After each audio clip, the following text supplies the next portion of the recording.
But thou shalt take up this proverb against the king of Babylon, and that king of Babylon is referring to you elites of the Edomites, such as the Rothschilds, the Rockefellers, the Gettys, the DuPonts, what have you, and say, how hath the oppressor ceased? The golden city ceased, and that golden city is referring to the United States of America, which is biblically known as Babylon the Great. This is Jeremiah 51:7.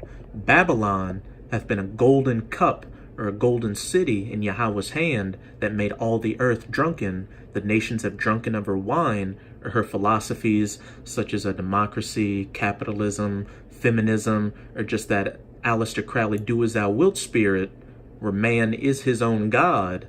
Therefore the nations are mad, and these nations have become mad, because they see that by following the ways of Babylon the Great, that their countries are falling apart. So that's why you're seeing all these countries start to buck up against America and try to find ways to circumvent that US dollar. And it's all going to culminate in these nations coming against America militarily and shooting their nuclear missiles onto this place.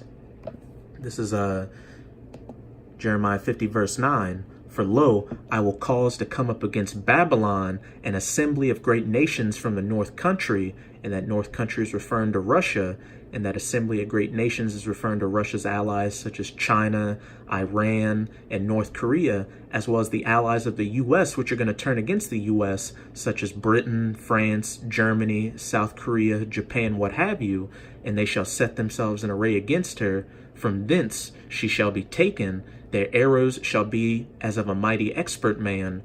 None shall return in vain. And those arrows are referring to those nuclear-tipped ICBMs, which are going to turn America into that biblical lake of fire from sea to shining sea. And not just are nuclear missiles going to hit America, but those laser beams from the chariots of the Most High, which people ignorantly refer to as so-called UFOs. And when that golden city ceases, that's going to be a wrap for you kings of Babylon, because you honestly think that when America's done away with, you'll be able to move to another country, such as China in the East, and set up shop, turning it into the next superpower and continuing business as usual. But that's not the case. The only people that have next are the children of Israel, the so-called Negroes, Latinos, and Native Americans, as well as the confusion of face Israelites, who will come looking as these other nations of people. They're the only people that have next, and it's going to be forever. And the only thing you kings of Babylon have to look forward to is being the first fruits of slavery, when the elect come to your underground bunkers or wherever you may be hiding and slap chains on you. Verse 5, Yahawah hath broken the staff of the wicked whom the earth has been given into the hands of, Esau Edom, the so-called white man, the border of wickedness, and the scepter of the rulers. He who smote the people in wrath with a continual stroke, with colonization in the past, dropping atomic bombs on Nagasaki and Hiroshima, as well as these wars going on currently in the Middle East and Africa.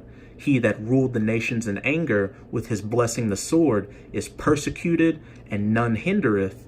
The whole earth is at rest and is quiet. They break forth into singing, because as it says in Jeremiah 15:23, how is the hammer or sword of the whole earth cut asunder and broken?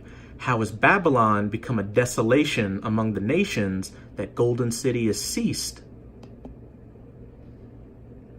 And the whole earth will be at rest and break forth into singing, because they'll finally be able to see what a righteous rulership looks like. They'll be under the law, statutes, and commandments of Yahawah Ba'ashem Yahushai. But don't get it twisted. These other heathens aren't going to be equal to you Israelites. They're going to still be in these bodies we have now going off, but they'll at least be able to be at peace, because there'll be no more GMO foods, no more geoengineering and chemtrails, and no more deadly wars affecting their countries. Verse 8, yeah, the fir trees rejoice at thee, and the cedars of Lebanon, saying, since thou art laid down, no feller is come up against us. And even nature itself is going to rejoice when you Edomites, the so-called white people, are taken out of power, because you're going to no more be able to negatively affect the habitats of this planet. There's going to be no more pollution in the ocean, causing the sea life to die. No more geoengineering or chemtrails in the skies, affecting the vegetation beneath.